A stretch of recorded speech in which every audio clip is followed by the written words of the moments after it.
এক একজনের জবানে এক এক রকম লাগে, শুনতে মজাই লাগে, ঠিক না ঠিক? আবু জেহেল দেখলো সর্বনাশ, আমরা যদি এইভাবে আসি সাধারণ মানুষদের তো ফিরানো সম্ভব না, তাহলে কি করা যায়?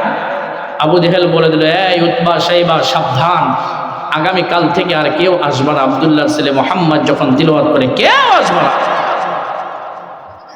আসলে তার কঠিন বিচার করা হবে। নেতাই নিয়ম করে দিছে, কেউ আসা যাবে না, যার যার মতো ঘরের ভিতরে চলে গেছে। পরের দিন সকালবেলা রাতের বেলায় আল্লাহর পয়গম্বর ঈশার নামাজের পরে যখন কালাম তিলাওয়াত শুরু করে দিয়েছে,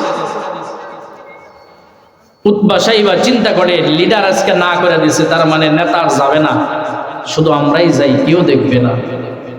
আবু সুফিয়ান চিন্তা করে, আবু জেহেল যে কঠোর নিয়ম করে দিছে তার যাওয়ার কোনো সম্ভাবনাই নেই, আমি নিজে একটু যাই। আবু জেহেল চিন্তা করে, যে কঠোর হুঁশিয়ারি আমি দিয়ে দিয়েছি কেউ যাবে না, আমি নিজে একটু যাই। সুবহানাল্লাহ। এ যুগের ভিতরে এমন কিছু নেতা আছে না নাই, যারা নিয়ম করে আগে মাদক চলবে না, নেশা চলবে না, দুর্নীতি চলবে না, ঘুষ চলবে না, সুদ চলবে না, নিয়ম করে আগে আগে, কিন্তু কাজ তারাই করে আগে, ঠিক না ভাই? ঠিক। এদের কাজটা আবু জেহেলের কাজের লগে মিলছে নি? কারণ তার নিয়মের সাথে মিলছে নি। মুসলমান ভাইয়েরা আমার, আল্লাহর পয়গম্বর যখন রাতের অন্ধকারে ঈশার নামাজ পড়ে আল্লাহর পয়গম্বর কুরআনুল কারীম তিলাওয়াত শুরু করেছে, এই সিরাজগঞ্জের আব্বাজান যুবক ভাইয়েরা আমার, দৈনন্দিনের মতো উতবা সাইবা আল্লাহর নবীর জবান থেকে তিলাওয়াত শোনার জন্য পয়গম্বরের ঘরের হুজরাখানার পিছনে দাঁড়ায় যায়। আবু সুফিয়ান দৈনন্দিনের মতো করে আসিয়া আল্লাহর নবীর ঘরের হুজরাখানার ভিতরে দাঁড়ায় যায়। হে যুবক ভাই, আবু জেহেল চিন্তা করলো যে কঠোর নিয়ম করেছি, অন্য কেউ আসবে না, আমি আজকে একা যাই। আবু জেহেল দাঁড়ায় দাঁড়ায় পয়গম্বরের জবানের তিলাওয়াত গুলা শুনে, আমার মায়ার নবী যেই মাত্র তিলাওয়াত বন্ধ করে দেয়, এখন চিন্তা করে যার যার মতো বাড়ির ভিতরে ফিরে যায়। দৈনন্দিনের মতো যখন আল্লাহর পয়গম্বরের হুজরাখানা থেকে সব মানুষগুলা ফেরত যাবে, আজকেও আবার আবু জেহেল, উতবা সাইবা, আবু সুফিয়ান আবার একাত্র দেখা হয়ে যায়। একজন আরেকজনের দিকে তাকায় আর আশ্চর্য হয়ে যায়। আবু জেহেল ডাকটা কয়, কি রে উতবা, গতকাল না নিয়ম করে দিলাম এই জায়গার ভেতরে আর আসবা না, এ সাইবা কেমনে আসলা, আবু সুফিয়ান কেমনে আসলা? এরা ডাকটা কয়, না তো যে আপনি হলেন আমাদের ভেতরে সবচাইতে বড় নেতা, আপনি যদি চুরি করেন, আপনি যদি বাটপারি করেন, আপনি যদি সন্ত্রাসী করেন, আপনি যদি খুন খারাপি করেন, আপনি যদি জুলুম করেন, তাহলে পাতি নেতা যেটি আছে এটি আর বলার দরকার নাই, এটি অটোমেটিক খুনি আর সন্ত্রাসী হয়ে যাবে, ঠিক না ঠিক? আবু জেহেল ডাক কয়, নেতা যে আপনি নিজে নিয়ম করার পরে আপনি নিজে যদি মুহাম্মাদের তিলাওয়াত শোনার জন্য আসেন, আমরা আসলে দোষ কি বলেন? আমরা আসলে তো কোনো দোষ নাই। নেতাকে আপনি বলেন, আপনি নিয়ম করার পরে নিজে কেন মুহাম্মাদের তিলাওয়াত শোনার জন্য আগে আসলেন? আবু জেহেল ডাকটা কয়, শুনে নাও, শুনে নাও, যদিও এই মুহাম্মদ যে তিলাওয়াতটা করে এটার বিরোধিতা আমরা করি, যদিও কোরআনের বিরোধিতা আমরা করি, কিন্তু কসম করে বলি রে, আব্দুল্লাহর ছেলে মুহাম্মদ যখন এটারে তিলাওয়াত করে রে, আমার ভেতরে এত মজা, এত মজা লাগে, আমার মন চায় দাঁড়ায় দাঁড়ায় সারা রাত তার জবানের তিলাওয়াত শুনি। ভালো করে শুনে নাও, একটা দিন যদি আমি মুহাম্মাদের জবান থেকে এই কুরআনুল কারীমের তিলাওয়াত না শুনি, আমি আবু জেহেলেরও রাতের বেলায় আরামে ঘুম হয় না। কাফের, এরা বিরোধিতা করছে, এখান থেকে নিয়ম করে আসলো। তবে মুহাম্মাদের তিলাওয়াত শুইনা যেইভাবে মানুষগুলো তার দিকে চাপে, এইভাবে যদি মানুষগুলো জমায়েত হয়, সর্বনাশ হয়ে যাবে। এক সময় মুহাম্মাদের দল বড় হয়ে যাবে, মুসলমানদের সংখ্যা বড় হয়ে যাবে। এইভাবে মানুষ মানুষগুলো যদি সত্যকে বোঝা শুরু করে, অসত্য মানুষের সামনে প্রকাশ হয়ে যাবে, মানুষেরদের কাছে সত্য প্রকাশ পাওয়া যাবে, তাদের হকের দল বড় হয়ে যাবে। সুতরাং যেইভাবেই হোক এদের আটকানো লাগবে। আবু জাহেল নিয়ম করে দিল, কেউ যাবে না, কেউ যাবে না মুহাম্মাদের তিলাওয়াত শোনার জন্য, আজ থেকে কেউ যাবে না।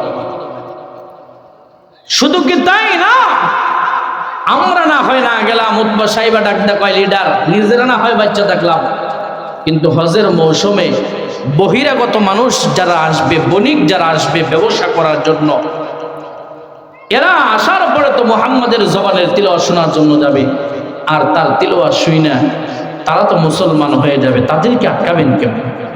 আবু জাহেল বুদ্ধি দিল, তাদেরকে আটকানোর একটাই রাস্তা হলো, রাস্তার মোড়ে মোড়ে আমাদের দলের লোকগুলার দাঁড় করায়া দাও, যখনই অপরিচিত নতুন কাউরে দেখবা স্পষ্ট ভাষায় বলে দিবা অমক জায়গার ভিতরে একজন লোক আছে পাগল, তার কথা কিন্তু শুনবা না, তার কাছে যাবা না, তার কথা যদি শুনো তো সে যেমন পাগল বাপদাদার ধর্মের বিরুদ্ধে বলে, তুমি নিজেও তোমার বাপদাদার ধর্মের বিরুদ্ধে বলা শুরু করবা, সুতরাং তার ধার কাছেও যাওয়া যাবে। দলে দলে রাস্তার আশেপাশে অলিতে গলিতে দলীয় লোক ফিট করে দিচ্ছে, যাওয়া যাবে না হকের দিকে। মুসলমান ভাইরা আমার, বাস্তবতায় হজের সময় যখন চলে আসলো গো, বহিরাগত বণিক, বহিরাগত হাজি এই মক্কার জমিনের ভিতরে যখন আসে, এই নেতাগুলো ডাক দা বলে অমুক জায়গার ভিতরে একজন লোক আছে যে কিনা নিজের বাপদাদার ধর্মের বিরুদ্ধে কথা বলে, তার কাছে কিন্তু যাওয়া যাবে না, তার কথা শোনা যাবে না, যদি শুনো তাহলে তার বাপদাদার ধর্মের যেমন বলে তোমরাও তোমার বাপদাদার ধর্মের বিরুদ্ধে বলা শুরু করবা, তোমরাও পাগল হয়ে যাবা, সুতরাং কোনো অবস্থাতেই তার কাছে যাওয়া যাবে না। এ মুসলমান, দুনিয়ার জমিনের ভিতরে যত পাগল আমরা দেখেছি, কোন পাগলকে দেখে দিলের ভিতরে মায়া লাগে, কোন পাগলকে দেখে দিলের ভিতরে একটু হাসি পায়, কোন পাগলকে দেখলে একটু আনন্দ লাগে, কিন্তু আজ পর্যন্ত আমাদের নজরে এমন কোন পাগল পড়ে নাই যেই পাগল রে দেখলেই তার মতো নিজেও পাগল হয়ে যাব। আওয়াজ করে বলেন ঠিক না বেঠিক? মানুষদের কানের ভিতরে যেই মাত্র এই কথা বলে, প্রত্যেকটা লোকের দিলের ভিতরে কৌতূহল জেগে যায়, এটা আবার কেমন পাগল যে পাগলকে দেখলে আমরা নিজেরাও পাগল হয়ে যাব। এমন পাগলটারে একটা নজর দেখা দরকার, যেই মানুষটা আল্লাহর নবীরে দেখার জন্য যায়, আমার মায়ার নবীর চেহারার দিকে যেই মাত্র তাকায় দেখে, মায়ার নবীর চেহারার দিকে তাকাইয়া ওই মানুষটাই আমার রাসূলের প্রেমের ভেতরে পড়ে যায়, ফিরতে পারে না। আল্লাহর পয়গম্বরের জবানের ভেতরে এই কুরআনুল কারীমের তিলাওয়াত শুনিয়া ওই মানুষটাই মুসলমান হয়ে যায়, ওই মানুষটা মুসলমান হয়ে যায়। কারণ কুরআন এটা শুধু হুদাল্লিল মুত্তাকিন না, এটা হুদাল্লিন নাস, সমগ্র ধর্ম অবলম্বনকারী সমস্ত মানুষের জন্য। কার জন্য? এটা হেদায়াত আল্লাহ পাক লিখে রাখছেন, হয়ে যায়। দেখেন না, যার কারণেই তো বলা হয় মসজিদ মে যা রহে হে মন্দির মে জানে ওয়ালে, মন্দির মে যা রহে হে মসজিদ মে জানে ওয়ালে।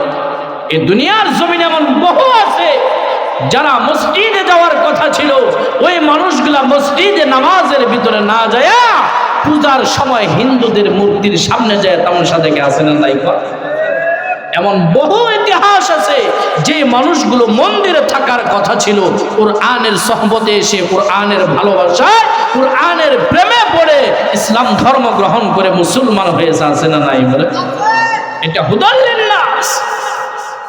ও মুসলমান, তারা বহু চেষ্টা করছে কোরআন থেকে মানুষকে দূরে সরানোর জন্য, কিন্তু সরাইতে পারে নাই। লাস্ট মুহূর্তে সিদ্ধান্ত নিল কি? লাস্ট মুহূর্তে আমি যেটা বুঝাইতে চাইছি, সিদ্ধান্ত নিল। আবু জাহেল কয় তাহলে কেমনে ঠেকানো যায়? উতবা সাইবা এরা তো একটু ইয়াং ছিল, যুবক ছিল, এদের বুদ্ধিটা একটু ভিন্ন রকম। ডাকদা কয় লিডার, আমাদের মাথায় একটা বুদ্ধি চাপছে, আমার মনে হয় মানুষদেরকে এইভাবে হাজারো দাওয়াত দিয়া কোরআন থেকে দূরে সরানো সম্ভব না, তবে এই রাস্তাটা অবলম্বন করলে মানুষদের ফিরানো সম্ভব। কেমনে? যে সেটা হলো দেখেন বর্তমান জামানার ভিতরে কোন শিল্পীর সবচাইতে ভালো কণ্ঠ, কে জনপ্রিয় একজন গায়ক, তাকে আমরা হায়ার করে আনবো। আনার পর আব্দুল্লাহর ছেলে মোহাম্মদ যেই জায়গার ভিতরে কোরআন তিলাওয়াত করে তার পার্শ্ববর্তী একটা জায়গার ভিতরে আমরা দাঁড় করায় দেব। সে বাদ্যযন্ত্র বাজায় গান গাবে, মানুষগুলা দাঁড়ায় দাঁড়ায় গান শুনবে। আব্দুল্লাহর ছেলে মোহাম্মদ পর্যন্ত কোরআন তিলাওয়াত শুনতে যাবে না, ফলে তারা মুসলমানও হবে না, গানের কাছেই আটকে যাবে। জবান বন্ধ নয়, আওয়াজ করে বলুন নাউজুবিল্লাহ। সর্বশেষ মিশন তাদের, এটা চিন্তা করেন। গানের মাধ্যমে কোরআন থেকে মানুষদেরকে দূরে সরাবে। তাহলে কারে আনা যায়? খুঁজতে খুঁজতে বের করছে তৎকালীন সময়ের সবচাইতে ভালো কণ্ঠশিল্পী, যার নাম হলো জামাত। নাম কি বলেন? জামাত। হায়ার করে আনা হলো। আনার পরে আবু জেহেল তাকে বুঝাইয়া দিতেছে, জামাত শোনো, তুমি আমাদের শেষ ভরসা, তোমার পুঁজিতে যত ভালো ভালো গান আছে সমস্ত ভালো ভালো গানগুলো গাবা, মানুষ যাতে তার কাছে না যায়, কমসে কম এই হজ চলাকালীন এই কয়টা মৌসুম, এই সময়টা মানুষ যেন তার কাছে না যায়, তোমার গানের প্রতি আসক্ত হয়ে থাকে। তুমি যদি হেরে যাও আমাদের কিন্তু সর্বনাশ। জামাত ডাকটা কয়, কোনো টেনশনের কারণ নাই, আজ পর্যন্ত কোনো জায়গায় হায়রে যে হারি নাই, গান গাওয়ার জন্য রওনা হয়ে যাবে। আবু জাহেল ডাকটা কয়, জামাত শোনো। জি নেতা, তুমি যে গান গাওয়ার জন্য যাচ্ছ তার আগে আগে আমাকে বলো, তোমার কানের ভিতরে তুলা লাগাইছো নি? সুবহানাল্লাহ। কথা বুঝতেছে না আমার? এই জামাত, তুমি যে গান গাওয়ার জন্য যাচ্ছ আগে বলো কানের ভিতরে তুলা লাগাইছো নি? জামাত ডাকটা কয়, নেতা আমি যাব গান গাইতে, আমার কাজ হলো হাতে আর কণ্ঠের মাধ্যমে বাদ্যযন্ত্র বাজানো আর গান গাওয়া, কানে তুলা লাগায় আমি কি করি? মুসলমান ভাইরা আমার, আবু জাহেল ডাক বলে, জামাত, কারণ আমার দিলের ভিতরে বড় ভয়। তুমি আব্দুল্লাহর ছেলে মুহাম্মদ দেখো না, আব্দুল্লাহর ছেলে মুহাম্মদ যে জিনিসটা তিলাওয়াত করে গো, ওই জিনিসটা তুমি নিজাজ পর্যন্ত শুনো নাই। আমার মন বলে তুমি যদি ওই জায়গার ভিতরে গান গাওয়ার জন্য যাও, আর আব্দুল্লাহর ছেলে মুহাম্মদ যদি কোরআন তিলাওয়াত শুরু করে দেয়, ওই কোরআন তিলাওয়াতের আওয়াজ তোমার কানের ভিতরে যদি আইসা পৌঁছে যায়, জামাত রে, আমার মন বলে তুমি গান গাইতে পারবা না, বাদ্যযন্ত্র বাজাইতে পারবা না, তুমিও তার প্রতি আকৃষ্ট হয়ে যাবা। আমার ভয় লাগে তুমিও কি তোমার বাপ দাদার ধর্ম চাইরা মুসলমান হয়ে যাও কিনা। জামাত কয়, জীবনে বহু প্রতিপক্ষকে দেখলাম, এমন হতে পারে গানের মাধ্যমে কে আমাকে হারায়া দিতে পারে, কিন্তু এমন প্রতিপক্ষ আজ পর্যন্ত কাউকে দেখি নাই, যাকে দেখার কারণে আমি গান ভুলে যাব, আমার বাদ্য ভুলে যাব, আমি আমার বাপ দাদার ধর্ম ভুলে যাব, এমন প্রতিপক্ষ আমি কাউকে দেখি নাই। লিডার গো, টেনশনের কোনো কারণ নাই। আবু জাহেল ডাক কয়, না জামাত না, আজকে তোমাকে আমরা আনছি গান গাওয়ার জন্য হায়ার করে, সুতরাং আমরা যেইভাবে বলবো এটার অনুসরণে তোমার করা লাগবে। এ জামাত, আমাদের পক্ষ থেকে নির্দেশ হলো কানের ভিতরে তুলা লাগাইয়া যাও। দুইটা কানের ভিতরে তুলা লাগাইয়া আমার আব্বা জান আল্লাহর পয়গম্বর যেই জায়গার ভিতরে কালামে পাক তিলাওয়াত করে গো, আমার রাসূল যেই জায়গার ভিতরে বসে বসে আল্লাহ পাকের কোরআনুল কারীম তিলাওয়াত করে, জামাত ওই দিকে রওনা হয়ে গেল। রাসূলের তিলাওয়াতের আগে পার্শ্ববর্তী একটা জায়গা দেখা জামাত নিজের পজিশন অনুযায়ী দাঁড়ায় গেল। রাস্তার ভিতরে দাঁড়াইয়া আগে নিজের বাদ্যযন্ত্রগুলো একটু ক্লিন করতেছে। তাকায় দেখবেন আপনাদের এলাকার হাটের ভিতরে অনেক ক্যাম্পাসাররা আছে ওষুধ বিক্রি করার জন্য, মানুষদেরকে জমায়েত করার জন্য, গান বাজনা কিছু করার আগে কিন্তু আগে সারিন্দা নারিন্দা যা আছে এটার ভিতরে প্যাপু কিছু পোজ দেয় কি দেয় না? কথা কয় না, দেয় কি দেয় না? জামাত নিজের বাদ্যযন্ত্রগুলো একটু ভাও করতেছে, এমনি সময় আল্লাহ পাক তার কল্পটারে আস্তে আস্তে ঘুরায় দিতেছে। জামাত এবার চিন্তা করতেছে, যেই মানুষটার বিপক্ষে আমি গান গাওয়ার জন্য আসলাম, ওই মানুষটার কথা শুনলে নাকি আমি গান গাইতে পারবো না, ওই মানুষটার কথা শুনলে নাকি আমি বাদ্যযন্ত্র বাজাইতে পারবো না, তাহলে আমার একটু শোনা দরকার, দেখি না ওই মানুষটা কি বলে। এই চিন্তা করিয়া যে মাত্র জামাত আস্তে করে নিজের ডান কান থেকে তুলাটা টান দিয়েছে, আমার মায়ার নবীর বরকতি জবানের কোরআনের তিলাওয়াতের আওয়াজটা জামাতের কণ্ঠে, জামাতের কানের ভিতরে আইসা লাগিয়া গেছে। যেই মাত্র কানের ভিতরে আসছে, জামাত চিন্তা করে কি রে ব্যাপার, এটা আবার কোন কথা? জীবনে কত কবিতা শুনলাম, কত গান শুনলাম, এমন কথা তো কোনোদিন আজ পর্যন্ত শুনি নাই, এমন সুন্দর বাণী তো কোনোদিন আজ পর্যন্ত শুনি নাই। জীবনে কত কণ্ঠ দেখলাম, এত সুন্দর কণ্ঠ কোনোদিন দেখি নাই। এ মুসলমান, জামাত করে বড় মজা লাগে, বড় ভালো লাগে। মজাই যেহেতু লাগে, বড় ভালোই যেহেতু লাগে, তাহলে এক কান্দা শুনবো কেন, দুই কান্দাই শোনা দরকার। আমার আব্বাজান জামাত আস্তে করে নিজের বাম কানের তুলাটা টান দিয়েছে, আমার রাসূলের কোরআনের তিলাওয়াতের আওয়াজটা এবার জামাতের দুই কান্দে যখন আওয়াজ শুরু করছে, আমার রাসূলের তিলাওয়াতের আওয়াজের ভিতরে এত মজা, জামাত নিজের আর কন্ট্রোল করতে পারে না, আল্লাহ রাসূলের আবেগের ভিতরে পড়ে গেছে।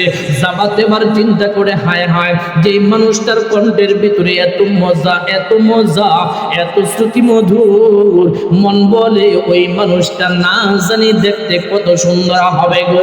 খেয়াল করে দেখবেন, যার কণ্ঠটার ভিতরে আকর্ষণ আছে, যার কথার ভিতরে শ্রুতি মধুর আছে, মজা আছে, ওই মানুষটারে যদি না দেখা যায়, দেখার জন্য কিন্তু একটা আগ্রহ জাগে, ঠিক না ভাই? ঠিক কথা কয় না, ঠিক না ভাই? ঠিক।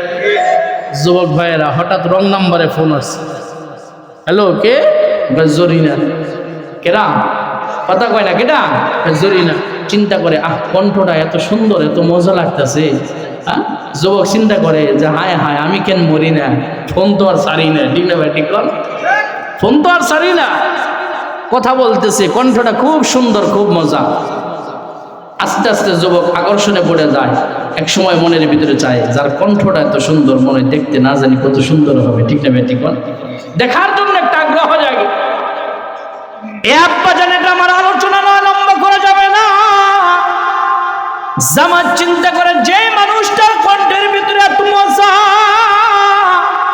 ওই মানুষটার চেহারা না জানি দেখতে কত সুন্দর গো।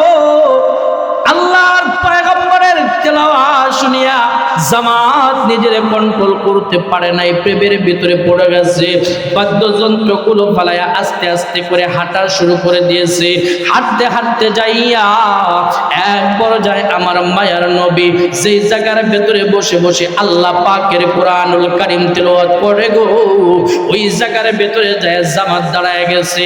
যাইয়া যেই মাত্র আমার রাসূলের চেহারাটা একটা নজর দেখছে, আমার মায়ার নবীর চেহারার দিকে তাকাইয়া জামাত আশ্চর্য হয়ে গেছে।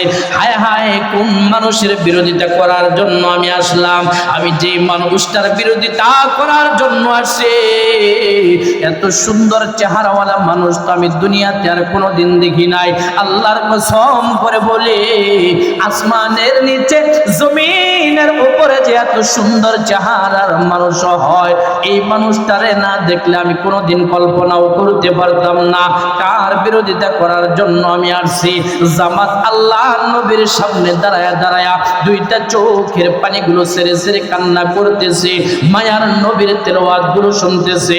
আবার রাসূল হঠাৎ করে তেলাওয়াতটা বন্ধ করবে, সামনের দিকে তাকায়া দেখে জামাত আমার নবীর সামনে দাঁড়ানো। যেই মাত্র নবীজি দেখছে, আমার পয়গম্বর মুহূর্তের ভেতরে তেলাওয়াত বন্ধ করে দিয়েছে। আল্লাহর পয়গম্বর ডাকতে পারে, জামাত, বুঝলাম না তুমি আসছো গান গায়া মুসলমানদেরকে বিপক্ষে। এ জামাত, তুমি তো আসছো গানের মাধ্যমে মানুষদেরকে আল্লাহর কোরআন থেকে দূরে সরাইতে, গানের মাধ্যমে মানুষদেরকে আল্লাহর কোরআন থেকে পৃথক করে দিতে। জামাত রে, গান না গায়া কেন আমার সামনে দাঁড়ায় দাঁড়ায়া দুইটা চোখের পানি ফেলে বিনিয়ে বিনিয়ে কান্না করো? আমি জানতে চাই। জামাত ডাক ডাক, ইয়া রাসূলুল্লাহ, নবী গো আলাপন পরেও করা যাবে। ও পয়গম্বর তিলাওয়াত বন্ধ করবেন না, তিলাওয়াত বন্ধ করবেন না। আমার বড় মজা লাগে নবী গো, আমার বড় ভালো লাগে, আপনি তিলাওয়াত চালাইতে থাকেন। আল্লাহর নবী ডাক দেয় কয় না জামাত আগে বলো, গান বাদ দেখেন, এই জায়গার ভেতরে আসছো আগে জানতে চাই না হলে তিলাওয়াত চলবে না। এক পর্যায়ে জামাত ডাক দেয় কয় পয়গম্বর বাস্তবে আসছিলাম গানের মাধ্যমে মানুষদেরকে আল্লাহর কোরআন থেকে দূরে সরায় দেওয়ার জন্য, কিন্তু যেই মাত্র কোরআনের তিলাওয়াতটা আমার কানের ভিতরে পৌঁছাইছে আমার দিলটা মুহূর্তের ভিতরে ঘোরায়া দিয়েছে। এ সিরাজগঞ্জের আব্বাজান যুবক ভাই, আমি শুধু বোঝানোর জন্য আপনাদের বলি, হযরত ওমর রাদিয়াল্লাহু তাআলা আনহু, এ মুসলমান বগুড়ার ভাইরা আমার একটা কথা খুব ভালো করে বুঝবেন, হযরত ওমর রাদিয়াল্লাহু তাআলা আনহু আল্লাহর নবীর মাথা কাটার জন্য তরবারি নিয়ে বের হয়ে গেছিল। আমরা সকলেই জানি তরবারি নিয়ে নবীর মাথা কাটার জন্য গিয়েছে, কিন্তু কোরআন তিলাওয়াত শোনার কারণে আল্লাহ পাক ওমরের দিলটা ঘোরায় দিয়েছে। নবীর মাথা কাটে নাই, ওমর নিজের মাথাটারে আল্লাহর পয়গম্বরের সামনে দেয়া দেয়, নবী গো এই যে তরবারিটা নিয়ে আসছিলাম আপনার কল্লা কাটার জন্য, আজ থেকে ইসলামের বিরুদ্ধে কোনোদিন আর এই তরবারি চলবে না। নবী গো এখন থেকে ইসলামের পক্ষে এই তরবারিটা চলবে। কোরআন তিলাওয়াতের বদৌলতে হযরত ওমর মুসলমান হয়ে যায়। জামাত তো আল্লাহর নবীর মাথা কাটার জন্য যায় না, শুধুমাত্র গানের মাধ্যমে মানুষদেরকে আল্লাহর কোরআন থেকে দূরে সরানোর জন্য গিয়েছে। এ আব্বাজান আল্লাহ পাক চাইলে এই মানুষটার কলটারে মালিক ঘুরায় দিতে পারে কি পারে না? জামাত যেই মাত্র এই কথা বলছে, আমার রাসূল ডাক কয় তাহলে কি তুমি আর গান গাবা না? জামাত কয় না নবী না, এই মক্কার বেঈমান আবু জেহেল আবু সুফিয়ান আপনার না চিনতে পারে, নবী গো আমি আপনারে চিনে ফেলছি। এই জন্যই আল্লাহ কোরআনে বলছেন হুদাল লিন্নাস, মানুষের জন্য হেদায়াত, হুদাল লিন্নাস। এখানে হুদাল লিল মুসলিমিন, হুদাল লিল মুত্তাকিন পর্যন্তই সীমাবদ্ধ রাখে নাই। হুদাল লিন্নাস মানে সমগ্র মানব জাতির জন্য হেদায়াত, চাই সে হিন্দু ধর্মের থেকে হোক, চাই সে বৌদ্ধ ধর্মের থেকে হোক, বহু বিধর্মী ইসলাম গ্রহণ করতে চাচ্ছে না নাই। জামাত ডাকতে বলে পয়গম্বর মক্কার বেঈমানগুলা নবী গো আপনার না চিনতে পারে পয়গম্বর, কিন্তু আমি চিনতে কিন্তু আপনারা ভুল করি নাই। আল্লাহ নবী ডাক কয় জামাত তুমি যদি আমারে চিনতে পারো এবার বলো তোমার সিদ্ধান্ত কি? আমি নবী তোমার উপরে কিছু জুলুম করে চাপাবো না, কি করতে চাও? জামাত ডাক কয় নবীজি আর দেরি নয়, আর দেরি নয়, এই যে আমার হাত দুইটা আপনার সামনে বাড়ায় দিলাম, এই মুহূর্তে আপনার বরকতি হাতটা আমার হাতের ভিতরে রাইখা নবী গো আমার তাওহীদের কালিমা পড়ায়া মুসলমান বানায়া দি। নবী গো আর দেরি নয়, এই যে আমার হাতটা দিয়া দিলাম, আমার কালেমা পড়ে মুসলমান বানায়া দিন। ও দোস্ত একটা জিনিস আমি বুঝাইতে চাইলাম, কোরআন থেকে মানুষকে দূরে সরানোর জন্য সর্বশেষ রাস্তা বের করেছিল তারা গান। যিনি গান গাইতে গিয়েছিল আল্লাহ পাক তাকে হেদায়েত দিয়া পরিবর্তন করেছে, কিন্তু তাদের মিশন কিন্তু মোটামুটি সাকসেস, ঠিক না ভাই ঠিক কর? যার কারণে আজকে গান দিলে, কনসার্ট দিলে সংস্কৃতি নামের অপসংস্কৃতি অর্ধ অলঙ্গ বেহায়াপনা হিসাবে নর্তকীর মতো নাচ গান করে, এগুলোর ভিতরে লোকের অভাব নাই, ঠিক না ভাই ঠিক কর? কথা কয় না, ঠিক না ভাই ঠিক বলেন? এগুলোর ভিতরে লোকের অভাব নাই, ওইগুলা করতে টাকার অভাব নাই, ওইগুলা করতে অনুমতিরও দরকার নাই, কারণ বড় বড় যারা আছে ওরাই তো মঞ্চে মজাটা আগে নেয়, ঠিক না ভাই ঠিক কর? ঠিক না ভাই ঠিক কর? কিন্তু যত ঝামেলা কোরআনের মাহফিল করতে গেলে, কেন? কারণ ওই কোরআনের মাহফিল করতে গেলে, কোরআনের হক কথা কইতে গেলেই তো গায়ের ভিতরে খালি চুলকাইবে, হক কথাগুলো বললেই তো চুলকাবে। এই জন্য এটার ভিতরে অনুমতি লাগবে, এই লাগবে সেই লাগবে, কত বাধা যে ছিল আল্লাহ পাক মুক্ত করেছে, ঠিক না ভাই ঠিক বলেন? আলহামদুলিল্লাহ, আলহামদুলিল্লাহ। সম্মানিত সুধী, আমি আপনাদের খেদমতের ভিতরে সেই মহাগ্রন্থ কোরআনুল কারীমের সূরা আনফালে 2, 3, 4 তিনটা আয়াত তিলাওয়াত করেছি। কারণ এখানে আসার পরে বেশ কয়েকজন ভাই বলছে হুজুর এই বিষয় নিয়ে কথা বলবেন, এই বিষয়ে কথা বলবেন। চিন্তা করলাম একটা মানুষ অল্প সময় কয় টপিক নিয়ে আর কথা বলা যায়। আমাদের অবস্থা তো এমন যে সারে বদন মে জখমি হায় মগর দাওয়া লাগাই কাহা, সারা গতরের ভিতরে সারা শরীরের ভিতরে ওষুধ, মলম আর কয় জায়গায় লাগাবে, ঠিক না ভাই? ঠিক কর, মলম আর দিব কোন জায়গায়? আমাদের তো সব জায়গার ভিতরে ঝামেলা, সব জায়গার ভিতরে ঝামেলা। তো এটার দিকে খেয়াল রেখে আমি আয়াতটা তিলাওয়াত করেছি। কেন? কারণ এই আয়াতের ভিতরে আল্লাহ পাক রব্বুল আলামিন নিজে একটা বিশেষ পরিচয় দিয়েছেন মুমিন। আখিরাতের জিন্দেগিতে কিন্তু আপনার টাকা থাকলে আপনি সফল হতে পারবেন না। আখিরাতের জিন্দেগিতে আপনার টাকা আছে, পয়সা আছে, দুনিয়াতে আপনি কোটি কোটি টাকার মালিক। তাই কি মনে করতেছেন দুনিয়ায় আপনারে মানুষ সম্মান দিতেছে দেখেই আপনি যদি গুনার কাজ করেন, নেক কাজ না করেন, আল্লাহ পাক হাসরের মাঠে আপনার সম্মান দিয়ে সুন্দর কুরসিতে নিয়ে বসাবে নাকি বলেন? হারাম কইরা, দুর্নীতি কইরা, উপার্জনের ক্ষেত্রে হালাল হারামের ভিতরে কোনো তমিজ করেন নাই, গরিবের হক নষ্ট করে খাইছেন, আরেকজনের জায়গা তো সাহায্য করছেন, আপনি আরেকজনের উপরে জুলুম করে টাকা পয়সা পাহাড় সমপরিমাণ হোটেল বানাইছেন। আপনি মনে করতেছেন দুনিয়ায় বাচ্চা গেছেন দিকে ওখানেও বাঁচবেন না, ওইটা আফসুস করবেন। আল্লাহ কোরআনে বলেন আফসুস করবেন না, বলবেন মা আগনা আন্নি মালি, আফসুস করবেন হ্যাঁ আজকে তো আমার মাল, আমার টাকা পয়সা আমার বাঁচাইতে পারলো আর কোনো কাজে আসলো না। ভাবতেছেন যে ক্ষমতা দুনিয়া আছে, সব করে দিতে পারি, রাতকে দিন বানায় ফেলতে পারি। আজ থেকে 6 মাস 6 মাস হয় নাই, 4 মাস 4.5 মাস আগে এক ভাই আমারে বলতেছে হুজুর জানেন আমি খালি ধৈর্য ধরে থাকি দিই, পাওয়ারফুল একদম, ধৈর্য ধরে থাকি দিই, তো ইচ্ছা যদি করি তাহলে আমি কিন্তু রাত্রে দিন বানিয়ে দিতে পারি। না হুজুবিল্লাহ, রাত্রে কি বানিয়ে দিতে পারি? দিন বানিয়ে দিতে পারি।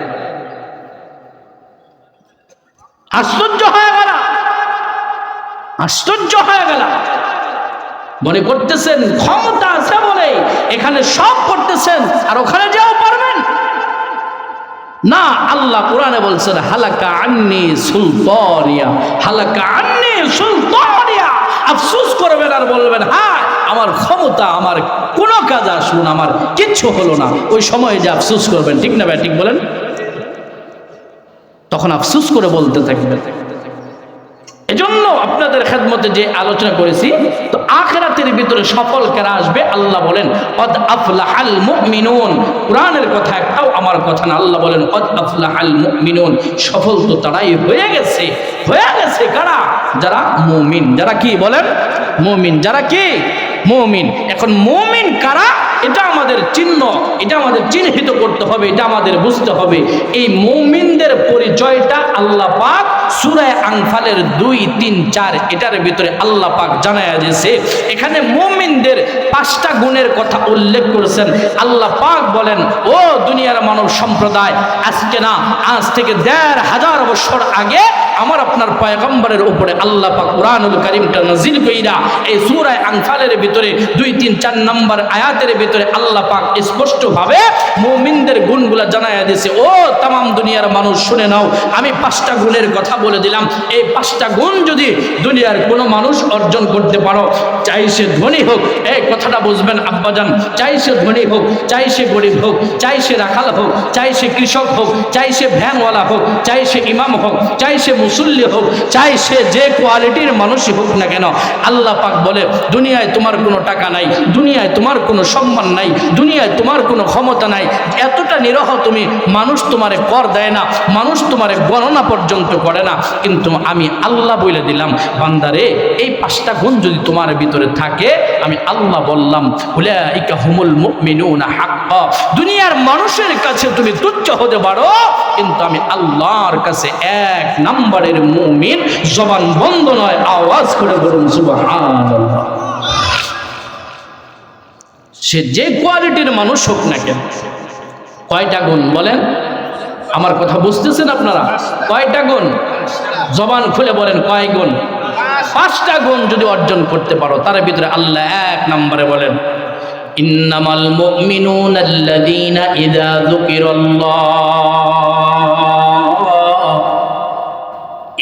যুকিরাল্লাহু ওয়াজিলাত কুলুবুহুম। মুসলমান ভাইরা আমার, মুমিন বান্দাদের গুণগুলো বর্ণনা করতে যায় যে 5টা গুণ আল্লাহ পাক কোরআনুল কারীমের মাধ্যমে জানায়া দেয়, তার ভিতরে 1 নম্বরে গুণ বর্ণনা করতে যায় আল্লাহ পাক জানায়া দেয় মুমিনের 1 নম্বর গুণ হলো মুমিন বান্দার সামনে যখন আল্লাহ পাকের নাম নেওয়া হবে, মুমিন বান্দার সামনে যখন আল্লাহ পাকের জিকির করা হবে, মুমিন বান্দার সামনে যখন পরকালের আলোচনা করা হবে, মুমিন বান্দার দিলের ভেতরে তখন আল্লাহ পাকের ভয় ঢুকে যাবে। তার সামনে যখন আল্লাহ পাকের নাম নেওয়া হবে, পরকালের আলোচনা করা হবে, 1 নম্বর গুণ হলো তখন তার দিলের ভিতরে কি হবে বলে? আল্লাহর ভয় ঢুকে যাবে, কবরের ভয় ঢুকে যাবে, জাহান্নামের ভয় ঢুকে যাবে। এই ব্যাখ্যার ভিতরে কারি সাহেব রহমাতুল্লাহ আলাইহি লেখে, শুধুমাত্র ভয় তৈরি হবে এমন নয়। এ যুবক ভাই, আব্বাজান আমার দিকে নজর দেন, কোরআনের মজলিসের ভেতরে ভিন্ন কোনো দিকে নজর দিবেন না। আব্বাজান দিলটারে নরম করে আমার দিকে একটু নরম দিয়ে কথাগুলো বোঝার চেষ্টা করবেন।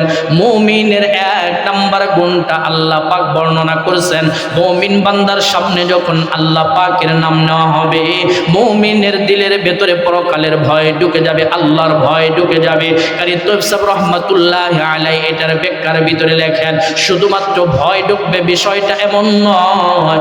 কেমন ভয় ঢুকবে, কেমন ভয় ঢুকবে বলে, এতটা ভয় তার দিলের ভেতরে আসবে, মানুষ অতিরিক্ত ভয় পাওয়ার কারণে দেখবেন হঠাৎ করে জাগ দিয়া শরীরের লোমগুলা পর্যন্ত দাঁড়ায় যায়। কারি তফসির রহমাতুল্লাহ আলাইহি লেখেন, এই পরিমাণ ভয় তাদের দিলের ভেতরে ঢুকবে, ভয়ের কারণে মানুষের গায়ের লোমগুলা পর্যন্ত দাঁড়ায় যাবে, খাড়ায় যাবে, এতটা ভয় একটা মানুষের ভিতরে ঢুকবে।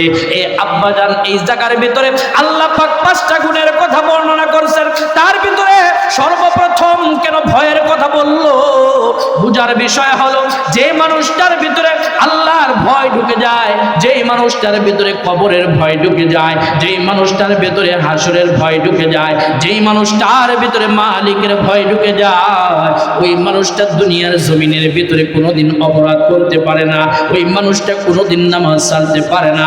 যেই মানুষটা আল্লাহরে ভয় করে, যেই মানুষটার হাসর নাসর ভয় করে, ওই মানুষটা গরিবের উপরে কোনোদিন অত্যাচার করতে পারে না, ওই মানুষটা কোনোদিন নিরহর উপরে জুলুম করতে পারে না, ওই মানুষটা কোনোদিন গুনার কাজ করতে পারে না।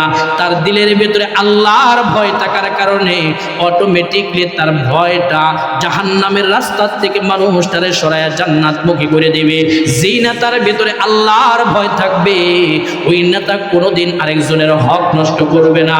এ মুসলমান, রাগ করবেন না, কারো প্রতি আমার আদাওয়াতি নাই। আব্বাজান পায়ের ভেতরে হাত দা বলে, যেই ইমাম সাহেবের ভেতরে আল্লাহর ভয় থাকবে, সে মুসল্লিদের হক কোনোদিন নষ্ট করবে না। যেই মুসল্লিদের ভিতরে আল্লাহর ভয় থাকবে, সে কোনোদিন ইমামের হক নষ্ট করবে না।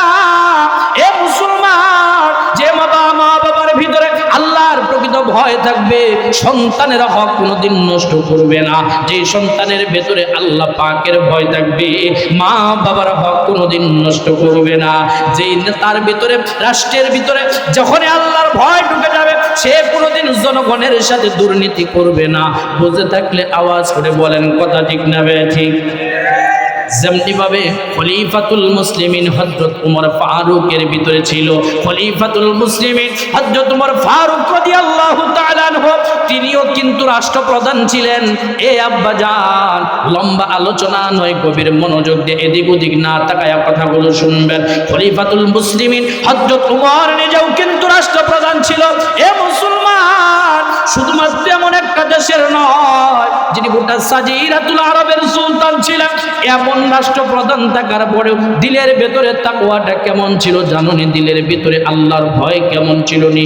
এ আব্বাজান, দিলটার ভিতরে এই পরিমাণ ভয় ছিল গো, এই পরিমাণ মালিকের ভয় ছিল। নিজের জিন্দেগিটারে এমন ভাবে পরিচালনা করেছে যাতে করে জনগণের কোনোদিন কষ্ট না হয়, জনগণের হক যেন কোনোদিন নষ্ট না হয়, সর্বদা চিন্তা করে মাথার ভিতরে রেখে কাজটা করতেন। কথা বলেন ঠিক না ঠিক? আওয়াজ করে বলেন ঠিক না ঠিক? কতটা ভয় করতেন! কিতাবের ভিতরে আসছে মুসলমান ওমর ফারুক রাদিয়াল্লাহু তাআলা আনহু, তিনি যখন রাষ্ট্রপ্রধান, রাষ্ট্র পরিচালনা করে রাষ্ট্রের সরকার, এ আব্বাজান খলিফাতুল মুসলিমিন ওমরের সন্তান হযরত আব্দুল্লাহ রাদিয়াল্লাহু তাআলা আনহু, একমাত্র কলিজার টুকরা সন্তান। আপনাদের এলাকার ভিতরে মসজিদের ইমাম সাহেবরা সকালবেলায় মসজিদের ভিতরে মক্তব পড়ায়, এমন আছে না নাই? ফুরকানিয়া মাদ্রাসা যেটারে বলে, আছে না নাই বলেন? খলিফাতুল মুসলিমিন ওমরের ছেলে আব্দুল্লাহ রাদিয়াল্লাহু তাআলা আনহু, তিনি মসজিদের মক্তবের ভিতরে কিতাব পড়ার জন্য যান, কুরআন শিক্ষা করার জন্য যান। ছোট মানুষ, গায়ের ভিতরে যে কাপড়টা গায়দা যায়, আব্বাজান কিতাবের ভিতরে আসে ওই জব্বা পাঞ্জাবিটার ভিতরে একটা দুইটা নয়, তিনটা নয়, বহুগুলো সিরা গেছে। এই সিরাগুলোর ভিতরে তিনি কাপড় দিয়া শিলি করে জোড়া লাগায়া লাগায়া মক্তবের ভিতরে যায়। এ কার সন্তান, কার সন্তান চিন্তা করবেন। বর্তমান জামানার ভিতরে মেম্বার সাহেবের ছেলে কেউ তাকায়া দেখবেন পালসার হুন্ডা নিয়ে চলে, অথচ খলিফাতুল মুসলিমিন ওমর ফারুক রাদিয়াল্লাহু তাআলা আনহু একজন রাষ্ট্রপ্রধান হওয়ার পরেও সন্তান মক্তবের ভিতরে পড়ালেখা করার জন্য যায়, গায়ের ভিতরে যে জামাটা 20টা 22টা জোড়া তালি লাগানো, মসজিদের ভিতরে পড়ার জন্য গেলে ছোট মানুষ বোঝে না, অন্যরা একটু সমালোচনা করে, অন্যরা একটু সমালোচনা করে, হায় হায় সমালোচনা করে বলে কি ব্যাপার, ওমর ফারুক রাদিয়াল্লাহু তাআলা আনহুর মতো রাষ্ট্রপ্রধানের ছেলে গায়ের ভিতরে এমন কেন কাপড় চোপড় পরে আসছে, এত সিরাতালি কেন? ছোট বাচ্চা মানুষ কানতে কানতে বাড়িতে চলে আসছে। আব্বা জান মেহেরবানি করে আমাকে নতুন জামার ব্যবস্থা করে দেন, তা না হলে আমি আর মক্তবের ভিতরে যাব না। কারণ মক্তবের বন্ধুরা আমাকে নিয়ে সমালোচনা করে, আমার গায়ের ভেতরে সিরাতালি জামা, আমার গায়ের ভেতরে অনেকগুলো জোড়াতালি জামা, মেহেরবানি করে আমার নতুন কাপড়ের ব্যবস্থা করে দেন। খলিফাতুল মুসলিমিন ডাক দেয়, কয় বাবারে, এই মুহূর্তে তোমাকে যে আমি নতুন কাপড় কিনে দিব, এই পরিমাণ টাকা আমার হাতের ভিতরে না। রাষ্ট্রপ্রধান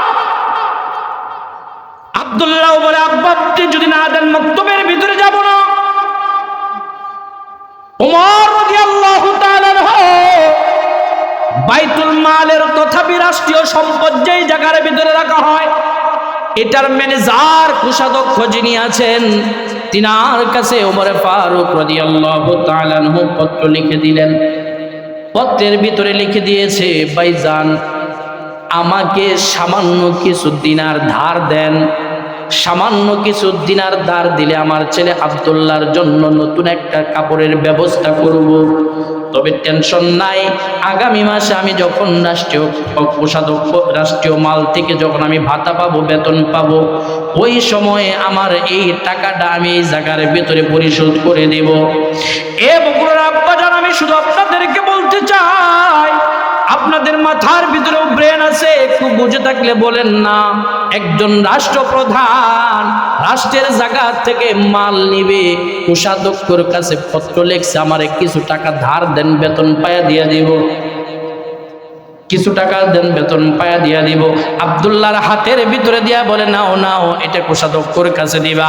আব্দুল্লাহ নিয়ে খুশির সাথে যখন দিয়েছে, কাগজটা হাতের ভিতরে নিয়ে কোষাধ্যক্ষ কেমন আমানতদার রাষ্ট্রপ্রধানকে লিখে দিয়েছে, হুজুর আপনি যে বাইতুল মাল থেকে টাকা ধার চাইছেন, বলছেন আগামী মাসে বেতন পাওয়ার পরে আপনি পরিশোধ করবেন, কিন্তু এই জায়গার ভিতরে লিখে দেন নাই আপনার ছেলে তো এখনো নাবালেগ, আপনি এই জায়গার ভেতরে লিখে দেন নাই, আগামী মাসে বেতন পাওয়ার আগেই যদি আপনি মরে যান তাহলে আপনার এই ঋণটা পরিশোধ করবে কে? এই ঋণের জিম্মাটা নেবে কে? এই জিনিসটা মেহেরবানি করে উল্লেখ করে দেন। তারপরে রাষ্ট্রীয় খাত থেকে আপনার সম্পদ এই জায়গা থেকে বরাদ্দ দেওয়া হবে।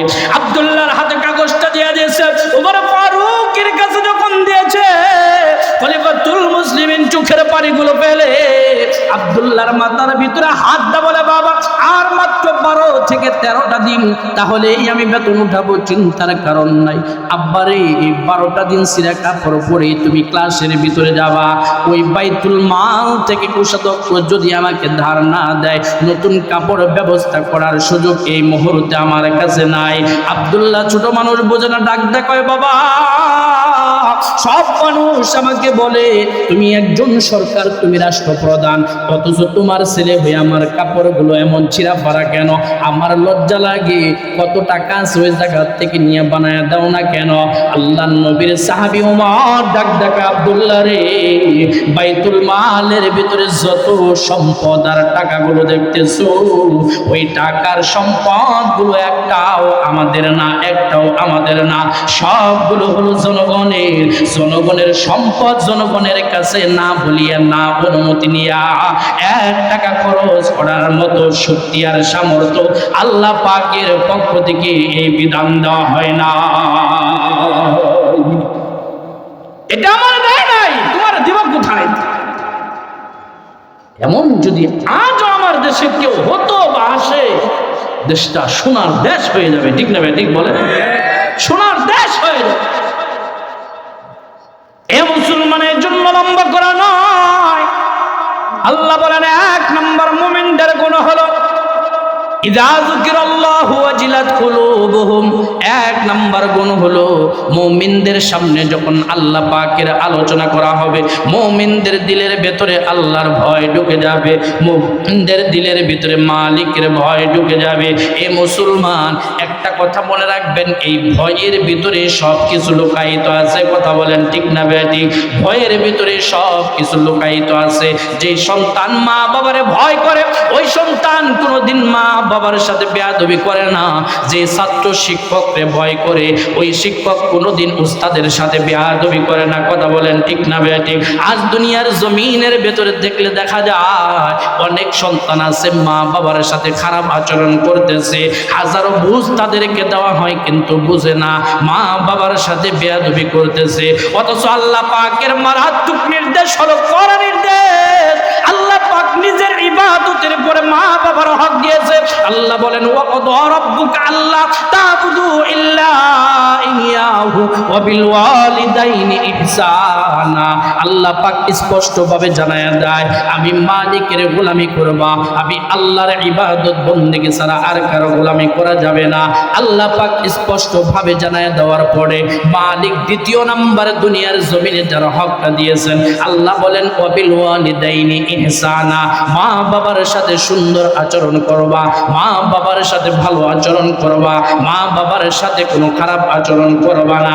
কিন্তু দুনিয়ার জমিনের ভেতরে এখনো দেখা যায় আরে মা বাবার সাথে সম্মূলক আচরণ করবে তো দূরের কথা, এখনো কুলাঙ্গার সন্তান আছে কথা বলতে যাইয়া মা বাবার সাথে বেয়াদবিমূলক আচরণ করে।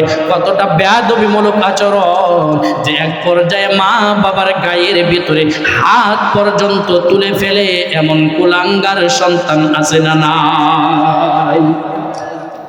কেন করে? তার মানে তার দিলে আল্লাহর ভয় নাই। আল্লাহর ভয় নাই বলে আল্লাহর বিধানও সে মানে না। অথচ আল্লাহ পাকের করা নির্দেশ মা বাবার সাথে কেমন সুন্দর আচরণ করবা। আল্লাহ বলেন ইম্মা ইয়াবলুগান্না ইনদাকাল কিবারু আহাদুহুমা আও কিলাহুমা ফালা তাকুল লাহুমা উফফি ওয়ালা তানহারহুমা। আল্লাহ পাক জানায়া দেয় কেমন সুন্দর আচরণ করবা। এ সন্তানের দল ভালো করে শুনে নাও, মা বাবার সাথে কখনো ধমক দিয়ে কথা বলতে পারবা না, মা বাবার সাথে কখনো রাগান্বিত হয়ে কথা বলতে পারবা না। মা বাবার সাথে কখনো চোখ গরম করে কথা বলতে পারবা না, মা বাবার সাথে কখনো উঁচু আওয়াজ দিয়ে কথা বলতে পারবা না। এই নির্দেশটা আমার না, আল্লাহর। কিন্তু বর্তমান জামানায় এমন সন্তান বহু পাওয়া যায়, কথা বলবে তো দূরের কথা, যে গায়ের ভিতরে হাত পর্যন্ত ওঠায় আছে না নাই। কেন করে মুসলমান মানে দিলের ভিতরে আল্লাহর ভয় নাই। যার ভিতরে আল্লাহর ভয় আছে, আল্লাহর বিধানগুলো মানতে তার কোনো দেরি নাই। আর যার ভিতরে আল্লাহর ভয় নাই, ওই মানুষটা যতই হোক দেখবেন আল্লাহর কোনো হুকুমগুলো মানার ভিতরে নাই, আল্লাহর কোনো হুকুম মানার ভেতরে নাই। এ যুবক ভাই পায়ের ভেতরে হাত দিয়ে বলে যায়, দুনিয়ার জমিনের ভেতরে যতদিন থাকবা মা বাবার সাথে কোনোদিন খারাপ আচরণ করবা না, মা বাবার সাথে সুন্দর আচার ব্যবহার করবা। কারণ এই দুনিয়ার জমিনের ভেতরে যদি তুমি তোমার মারে তোমার বাবারে খুশি কইরা দুনিয়ার জমিন থেকে বিদায় হয়ে যাইতে পারো, আল্লাহর নবী বলেন হুমা জান্নাতুকা ওয়া হুমা নারুকা। আল্লাহর নবী বলেন দুনিয়ার জমিনে মা বাবা তোমার জান্নাত, মা বাবা তোমার জাহান্নাম। দুনিয়ার জমিনে মা বাবার খেদমত কইরা তুমি যদি মা বাবারে খুশি কইরা কবরে যাও, নবীজি ডাকতে বলে মরতে দেরি হবে, কবর আল্লাহ জান্নাত বানাইতে দেরি করবে না। আর যদি তুমি মা বাবার সাথে বেয়াদবি কইরা কবরে যাও, কবরে যাইতে দেরি হবে, মালিক কবর জাহান্নাম বানাইতে দেরি করবে না। যার কারণে যতদিন আমরা দুনিয়ার জমিনের ভিতরে থাকবো, মা বাবার সাথে কোনোদিন খারাপ আচরণ করবো না। কথা বলেন ঠিক না বেটি? মায়ের দোয়ায় দেখেন না কত মানুষ আল্লাহর ওলি হয়ে গেছে। মায়ের বদদোয়ার কারণে আবার কত সন্তান ধ্বংস হয়ে গেছে। মায়ের দোয়ার কারণে কত সন্তান আল্লাহর ওলি হয়ে গেছে, আবার কত সন্তান বদদোয়ার কারণে হালাক হয়ে গেছে, শেষ হয়ে গেছে। একটু ওকে আমার আলোচনায় বিষয়টা ছিল না, মাঝখান থেকে বিষয়টা চলে আসছে। আমি অনেকবার জিজ্ঞেস করছি কোন টপিক নিয়ে কথা বলবো, কোন টপিক। 6টা-7টা টপিক আমাকে বলা হয়েছে, যার কারণে এমন একটা আয়াত তিলাওয়াত করেছিলাম যে আয়াতের ভিতরে 5টা-7টা বিষয় আছে। মাঝখান থেকে এখন এই বিষয়টা আগে দিলে আর অনেক আগেই সুন্দর করে আমি গুছিয়ে বলতে পারতাম, একটা বিষয় নিয়ে কথা বলতাম। শুধু এতটুকু বলে যাই, যেহেতু এখানে এটা প্রয়োজন, এখন আসছে চিঠিটা, আমি এতটুকু বলে যাই, মা বাবার সাথে খারাপ ব্যবহার করা যাবে বলেন? মা বাবা যদি আপনার জন্য একটু দোয়া করে, লিখে নেন, সাদা কাগজে লিখে নেন, মা বাবা যদি একটু দোয়া করে, আল্লাহ আমার ছেলেটারে তুমি ওলি বানায়ো। মরার আগে আপনি নেশাখোর থাকতে পারেন, মরার আগে আল্লাহ আপনার ওলি বানায় কবরে নিবে। সুবহান। মা যদি আপনার জন্য দোয়া করে, আল্লাহ আমার সন্তানটারে তুমি ধনী বানায়ো, আল্লাহ পাক কেমনে দিবে আপনি নিজেও বুঝবেন, নিজেও বুঝবেন।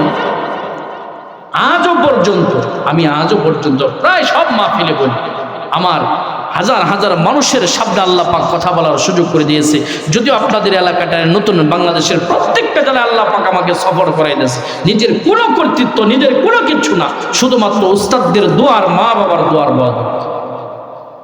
আমার কর্মজীবন, আমি অনেক সময় বলি আমার কর্মজীবন 13 বছর, কর্মজীবন 13 বছর, বয়ান করি 6 বছর। কয় বছর? 6 বছর। ছোটবেলার থেকে অনেক আশা ছিল মানুষদেরকে দিনই কথাগুলো শোনাবো, মঞ্চের দিকে কোরআনের কথাগুলো শোনাবো খুলুসিয়াতের সাথে। আল্লাহু আকবার। আমি 7 বছর পর্যন্ত মসজিদে কোনো রকম ভাবে কথা বলতে পারতাম, এলাকার মসজিদে, তখন ঢাকায় জমা ছিল না, কোনো রকম কথা বলতাম, তাও ভয় লাগতো। আল্লাহ পাক হয়তো উস্তাদ এবং মা বাবাদের দোয়ার বদৌলতে আল্লাহ পাক 5-6 বছরের ভিতরে এমন অবস্থান আল্লাহ করে দিয়েছে, নিজের অহংকার না করে দিয়েছে যে আজকে সারাটা দেশ ঘুরাইতেছে। মা বাবার দোয়া। আপনার বিশ্বাস না হলে আপনি করে দেখেন, মা বাবার সাথে ভালো আচরণ ব্যবহার করে দেখেন, মা বাবার খেদমত করে দেখেন, মা বাবার দোয়া যদি একটু নিতে পারেন, আপনি যদি কোন এখন তো পাইলাম না, এক সময় না এক সময় লেগে যাবে, আপনি পেয়ে যাবেন, দুনিয়ার থেকেই পেয়ে যাবেন। মুসলমান ভাইরা আমার, বাইজিদ বুস্তামি রহমাতুল্লাহি আলাইহি কিন্তু আল্লাহ পাক ওলি বানাইছে মার দোয়ায়। এ মুসলমান, প্রসিদ্ধ একটা ওয়াকিয়া, বাইজিদ বুস্তামি রহমাতুল্লাহি আলাইহির জামানায় আবার হারুন নামে একজন ব্যক্তি ছিল, আল্লাহ পাক তারে হালাক করেছে মায়ের বদদোয়ায়। বাইজিদ বুস্তামি রহমাতুল্লাহি আলাইহি এক সময় হজের ভিতরে আয়েশা ও সন্তানের দল ভালো করে শুনে নাও, বাইজিদ বুস্তামি রহমাতুল্লাহ আলাই হজের ভিতরে যাইয়া আল্লাহ পাকের কাছে দোয়া করতেছে, আল্লাহ এই জায়গার ভিতরে আমি তোমার কাছে জানতে চাই, আজকে আরাফার ময়দানের ভিতরে থেকে আমি জানতে চাই এবছর কার হজ কবুল হয়েছে, কার দোয়া কবুল হয়েছে। আল্লাহ পাক বাইজিদ বুস্তামিকে জানায় দেয়, বাইজিদ রে এবছর সব হাজিদের দোয়া কবুল হইলেও হারুন নামের এক জালেম আছে, ওই জালেম হারুনের দোয়াটা আমি আল্লাহ কবুল করি নাই। বাইজিদ বুস্তামি রহমাতুল্লাহ আলাইহি আল্লাহকে ডাক দা বলে, আল্লাহ ওই হারুন কোথায় আছে, আমি একটু তারে দেখতে চাই। আল্লাহ পাক জানায়া দেয়, বাইজিদ আরাফার ময়দানের একেবারে নিচ প্রান্তে চলে যাও, দেখবা পাহাড়ের নিচে একটা লোক ওই জায়গার ভেতরে আছে, যার একটা হাত নাই, একটা পা নাই, মাটির ভিতরে গড়াগড়ি করতেছে, ওর নামই হলো হারুন। বাইজিদ বুস্তামি রাহমাতুল্লাহ আলাইহি হারুনকে দেখার জন্য যখন চলে গেল, যা দেখে বাস্তবে পাহাড়ের নিচে একটা লোক, যার ডান হাতটা নাই, যার ডান পাটা নাই, পাহাড়ি মাটির ভিতরে পইরা জমিনের ভিতরে ঘোরাঘুরি করে আর মালিকের কাছে চোখের পানি ফেলায়, আল্লাহকে ডেকে ডেকে বলে, আল্লাহ আল্লাহ তুমি সারা আমারে মাফ করে দে, বলার কেউ নাই, মাফ করে দাও, মাফ করে দাও, আল্লাহ মেহেরবানি করে আমার হজটারে কবুল করে নাও, আমার গুনাহগুলো মাফ করে দাও। এইভাবে কান্নাকাটি করতেছে, এতটা চোখের পানি ফেলাইছে, পাহাড়ি মাটিগুলা পর্যন্ত চোখের পানি দ্বারা ভিজায় ফেলছে। এ সন্তানের দল ভালো করে শুনে নাও, যখন এমন ভাবে কান্নাকাটি করতেছে, এই বাইজিদ বুস্তামি রহমাতুল্লাহ আলাইহি হারুনের কাছে যায় ডাক দা বলে, হারুন বুঝলাম না এমন কি অপরাধ করছো, এমন কি অন্যায় করছো, যে অন্যায় আর যে অপরাধের কারণে আল্লাহ পাক তোমার দোয়া কবুল করলো না।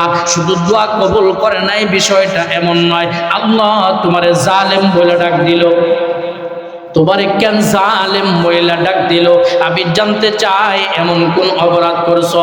হারুন ডাক দা বলে, বাইজিদ ভাই আমি এমন মারাত্মক ধরনের গুনাহ করে ফেলছি, দুনিয়ার কোনো মানুষের কাছে আমার গুনার কথা আজ পর্যন্ত বলি নাই, তবে তুমি যেহেতু একজন আল্লাহ পাকের বিশেষ মানুষ, ওলি মানুষ, তোমার কাছে আমার জিন্দেগির গুনার কথা বলতে পারি, যাতে করে তুমি আল্লাহর কাছে আমার জন্য গুনাহ মাফের একটু ফরিয়াদ করো, আল্লাহ পাক যেন আবার গুনাহটা আমার মাফ করে দেয়।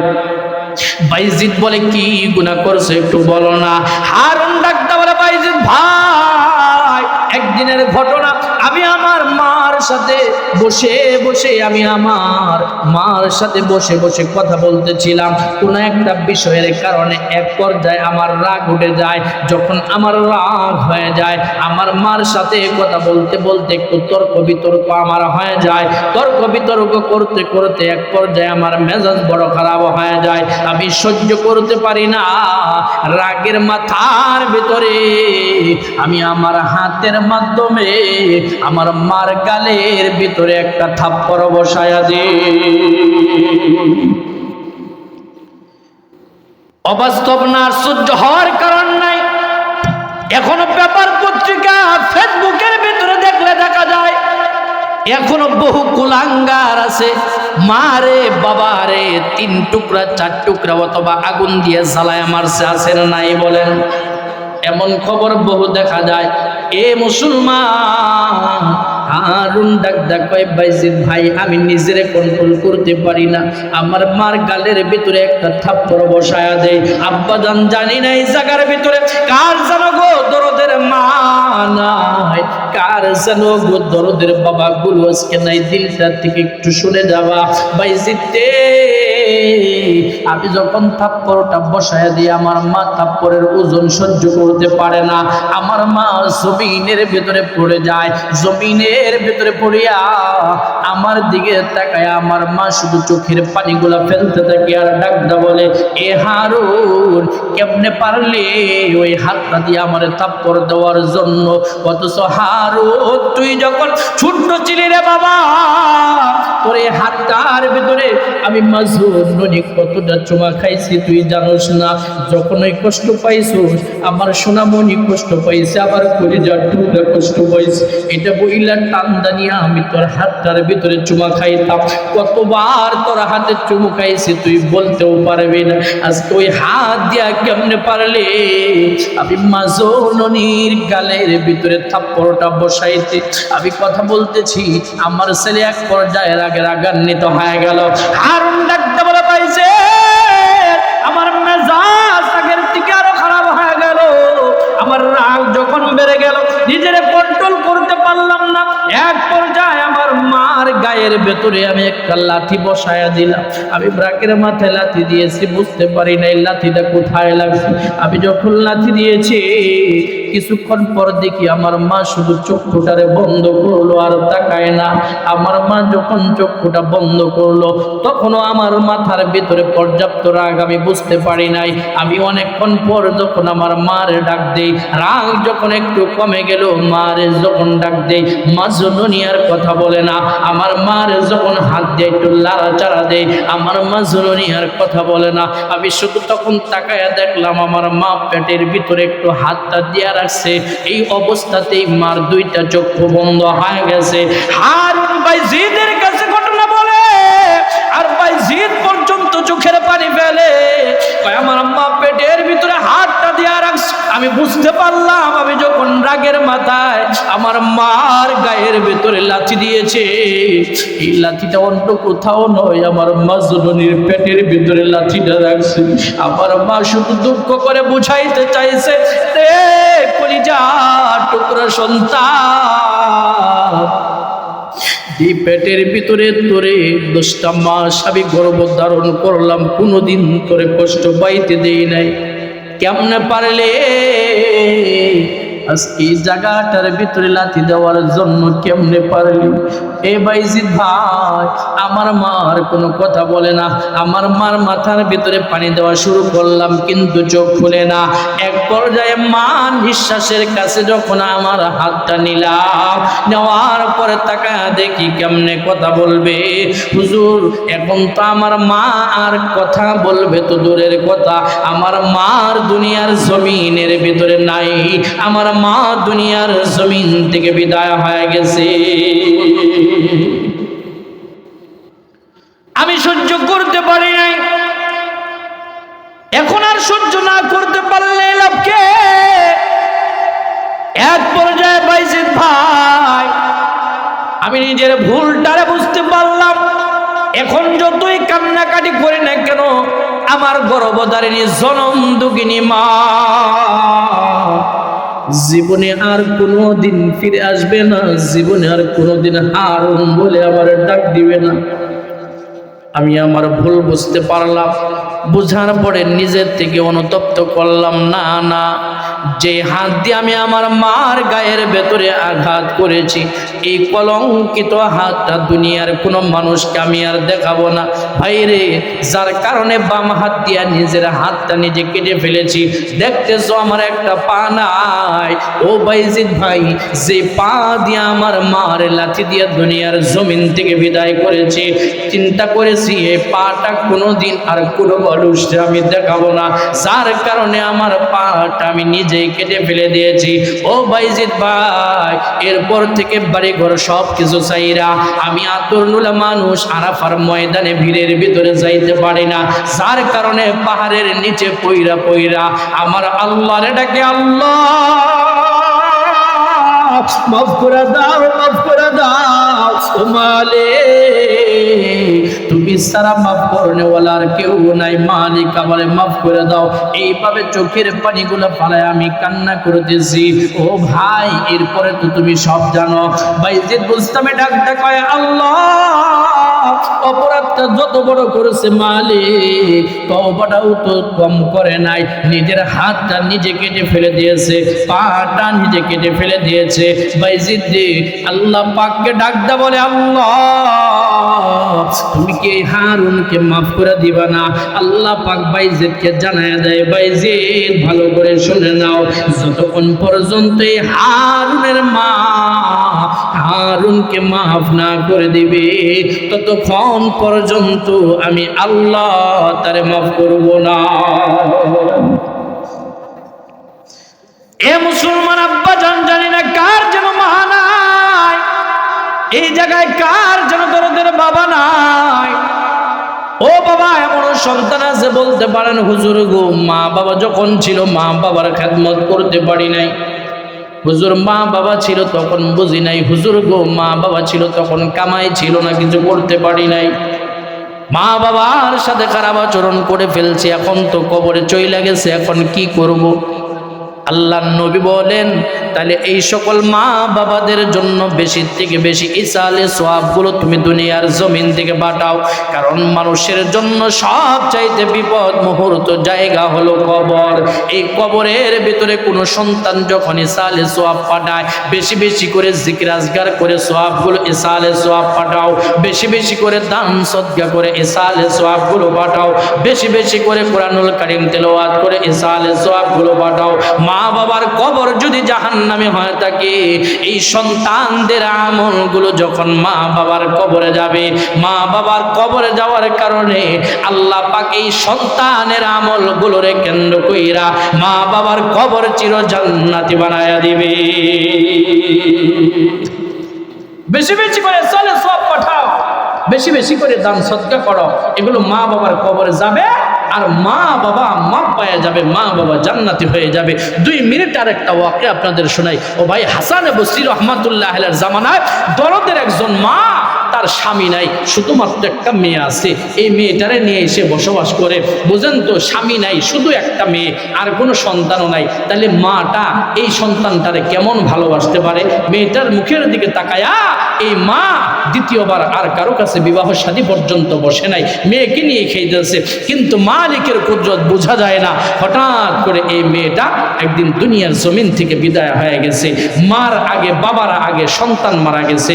ও ভাই, দাদার আগে নাতিপুতি দুনিয়ার থেকে চলে গেছে, মনে আছে না নাই বলেন? আছে না? আল্লাহর এই বান্দির মেয়েটা যখন দুনিয়ার জমিন থেকে চলে গেল, মাটার সন্তান হারানোর কারণে পাগল পাড়া হয়ে গেল, পাগল পাড়া। মাটা একটা দিন মেয়েটারে ছাড়া থাকতে পারে নাই, পাগল পাড়া হয়ে গেছে। কেমনে দেখবে, কেমনে দেখবে?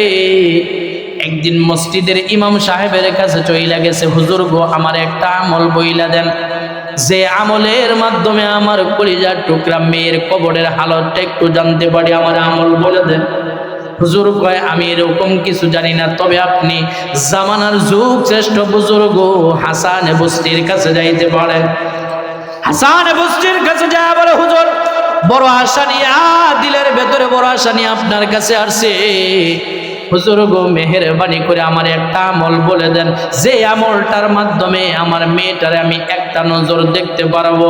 হাসান বসরি কয়, এমন কোনো আমল আমার জানা নাই, তবে হ্যাঁ একটা আমল তোমারে বলে দিলাম, খুব বেশি বেশি করে নামাজের পরে দরুদের আমল করবা, বেশি বেশি করে দরুদের আমল করবা, দরুদ করবা, যাও চলে যাও।